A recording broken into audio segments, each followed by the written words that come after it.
Hey everybody, this is D Hunter bringing another video review. Today we're looking at another Batman villain collection review. Today we're looking at my Mad Hatter collection. This here is my Mad Hatter shelf as it stands normally. Of course, there's a lot of Mad Hatter stuff that's not always on display on the shelf at any given time.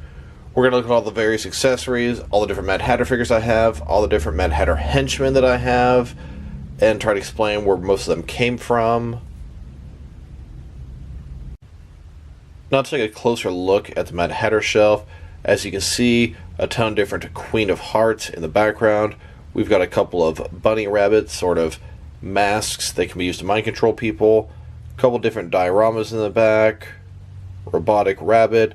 Table with some various accessories. We've got a giant Mad Hatter hat. Got a Cheshire Cat throw rug. Some Mad Hatter accessories in the background there. Another table, another diorama. Crazy looking rabbit there. And just in case you're curious what's peeking out below and above this, below we've got my Azrael and Order of St. Dumas shelf, and then above it we've got one of my various Batman custom shelves.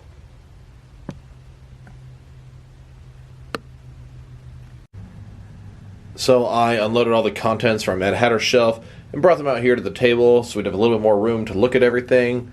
I want to dissect all Mad Hatter accessories, explain where I got them from, and what each one is used for. So for starters, I've got 8 Queen of Hearts from different decks of cards. I've been collecting Batman figures for a really long time, so over the years, people throwing away a deck of cards, or there's one incomplete, just sort of take the little queen, put it on the side. Queen of Hearts, sort of one of the characters from Alice in Wonderland, so it fits the theme of Mad Hatter as they're sort of spread out around the space. Next, let's check out these diorama type pieces in the background here. These came with some Mezco horror figures, Mad Hatter and Alice in Wonderland. They were 2 different sets, sort of based off a creepy Mad Hatter type thing. They're a little bit short. The scale of figures is a little bit small. There was an Alice, but it was too small for my collection, so I got rid of it. This one here is sort of a mouth through the looking glass, entering the other side. And, of course, it can open up. And then it can open up a second time. One thing that I do like about these dioramas, they're small, but pretty much all my Mad Hatter figures are pretty small too. So they kind of work out okay scale-wise. One of the other sets also came with this diorama. So here's a tree. Looks like we're going to go maybe through the rabbit hole. You can see it sort of twirling downward. This one also opens up, and you can see it just going to go down to some crazy path down below. Now these sets did come with other accessories. We have this pretty crazy and creepy looking rabbit here. He's got the little clock he's hanging on to. You can see he's got the card sort of emblems on his chest here. Pretty nice creepy thing for the background of my Mad Hatter base. I believe it came with this table here, or it was for another sort of creepy Mezco thing. This pistol came with a DC Direct Mad Hatter. We've got a little sort of cup of tea teapot here. So another table with a little sort of vial. I have this little watch here that came with the DC Direct Rabbit Hole Batman. And a nice little table, fits perfect on there. He also has this Cheshire Cat throw rug. Cheshire Cat from Alice in Wonderland. Kind of a dead skinned cat. Creepy look to it. I like it. It also came with this chair. Once again, the scale is small, sort of Mad Hatter chair, maybe for his tea party. But you know what, with Mad Hatter being so small, I think it works out pretty nicely.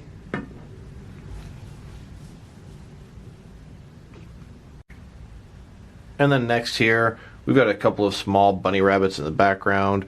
Really nothing special about them. There are 2 of them here. I'm thinking maybe these came with Buffy the Vampire Slayer figures. Not 100% sure, but I thought the rabbit definitely appropriate for Mad Hatter.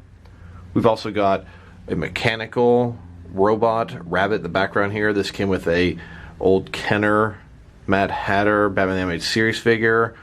Wouldn't mind getting a second one of these. I'm sure I could get one for pretty cheap on eBay. We've got a control board in the background here. This came with a DC Collectibles Batman the Animated Series Mad Hatter. Got the different card suits on it. He's also got a large sort of axe here from the Queen of Hearts. This also came with the DC Collectibles Mad Hatter.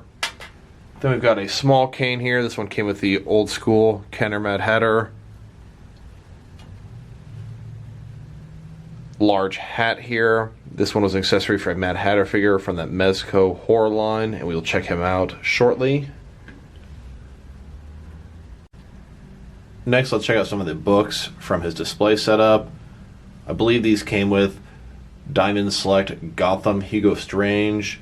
In the TV show, he was sort of creating these criminals in Arkham Asylum underneath, and I believe he had one that he was brainwashing to be Mad Hatter. This green book here just sort of got a picture of Mad Hatter's Alice in Wonderland book. And then the other one here is Through the Looking Glass and what Alice found on the other side. Then also threw in a little poetry book for him. Seems sort of appropriate.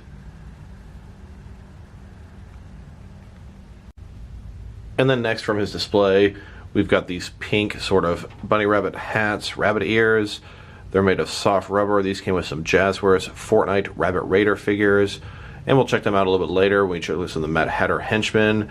These here are nice and can fit on top of pretty much any action figure and use as mind control devices. Then we also have these sort of little stuffed animals here. There's a really creepy looking rabbit. As you can see, it's got X's over the eyes. It's got some tally marks on it. This is actually back bling or a backpack for a Nighthare McFarlane Fortnite figure, which we'll also check out. We get to some of the Hatter Henchmen. Pretty nice little accessory. Maybe he put some bombs in here and puts around the city, Mad Hatter style. Got 4 of those all together. And so in addition to those accessories, I've got this Ziploc bag full of various action figure hats and different sort of helmets. Very appropriate for Mad Hatter, whether he owns a hat shop or he's going to do mind control. Needs all kind of different hats for his pleasures. And so I guess if we want to go crazy with it, here are all the different extra hats that really have no use in my action figure world. Gathered all the accessory hats together, threw into a bag. Keep it close by for all the different crimes Mad Hatter may want to commit. Now, I've definitely given some serious consideration to gluing all these hats to the back of the shelf behind him. But if I ever needed to move my Mad Hatter shelf, that would be a pretty frustrating and annoying thing to do. Plus, I do use these hats sometimes, so I need one for my action figures. And a bag of hats can have many different uses. As you can see, here's Master Wayne sitting in front of the fire, thinking about his parents, and then Alfred wearing a hat, which is unusual for him, bringing Master Wayne his dinner, or at least that's what Mr. Wayne thinks. Alfred being mind-controlled, sent to assassinate Mr. Wayne. Or perhaps as he has mind-controlled Commissioner Gordon, ready to kill Batman next time he hits the signal. And then here would be all the different Mad Hatter figures that I have. From left to right, we've got the old school Kenner Mad Hatter, back from 5-inch scale, 5-point of articulation figures. We've got the more recently released DC Collectibles version of the same Mad Hatter. This one here is actually the tallest actual DC Mad Hatter figure that I have, but he's a little bit too cartoonish. Next we've got the DC Direct Arkham City Mad Hatter. Honestly, I'm going to say it's pretty much a disappointment of a figure. His articulation is god-awful. He's very small, and he feels like he kind of got ripped off for the price. This is a DC Direct, I want to say Long Halloween Mad Hatter.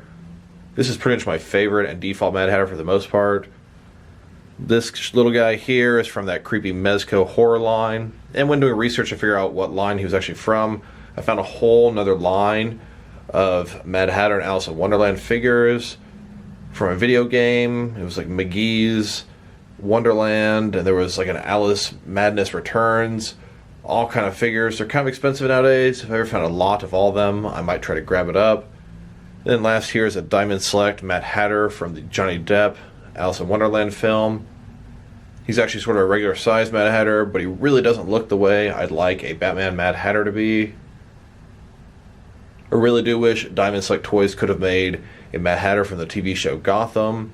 That would have been really nice to have a regular, kind of regular sized, regular looking Mad Hatter.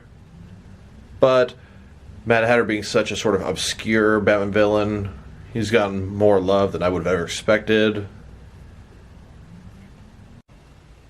Next, let's check out a couple of different Alice or Alice substitute figures I use. On the left here, we've got the Diamond Select Toys Alice from the film with Johnny Depp. On the right, we've got a NECA Ophelia from the film Pan's Labyrinth. And Alice in the book, I believe, was younger, sort of a child. She fell down the rabbit hole. Just this figure here screams Alice in Wonderland to me, even the dress she's wearing. Now, Mad Hatter is a pretty disturbing character. In the comics, they've implied he's a child molester. On the TV show Gotham, he had a very unhealthy relationship with his sister, sort of convinced that she was Alice in Wonderland and he was fulfilling out his weird fantasies. In the game Arkham Origins and Arkham City, he kidnapped women, was torturing them. Even when you freed the woman in Arkham Origins, she couldn't even talk. She was just crying afterwards. So you have to have an Alice for your Mad Hatter, whether it's someone really named Alice or someone who's just sort of playing out with his fantasies. He's insane, can't really explain what he's doing. He's obsessed with Alice in Wonderland and Mad Hatter. Here is a Batman figure from the game Arkham City. This was from DC Direct and DC Collectibles. This was Into the Rabbit Hole Batman. You have to fight Mad Hatter, and he sort of makes you sick with mind control. This is sort of how Batman appeared in the boss fight versus Mad Hatter. Now let's check out some of the Mad Hatter henchmen that I have. I don't believe this guy even has a name. This is a WWE Mattel wrestling figure, I believe just called the Rabbit. This was the first sort of Rabbit figure I was able to get in mass. This guy was pretty cheap to get on the secondary market. Guy dressed in bunny suit.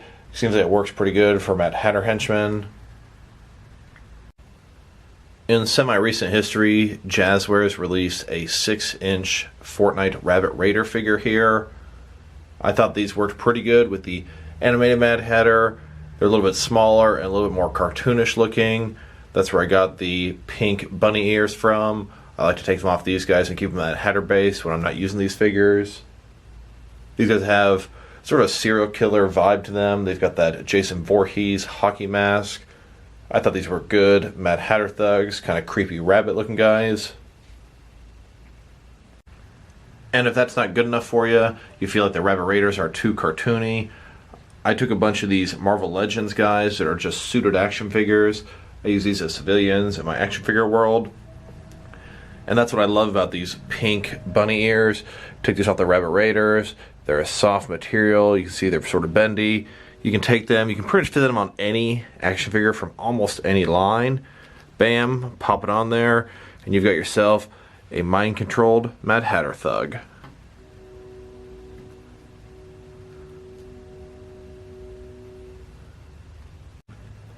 Now I will correct myself, they're not going to work on any action figure line.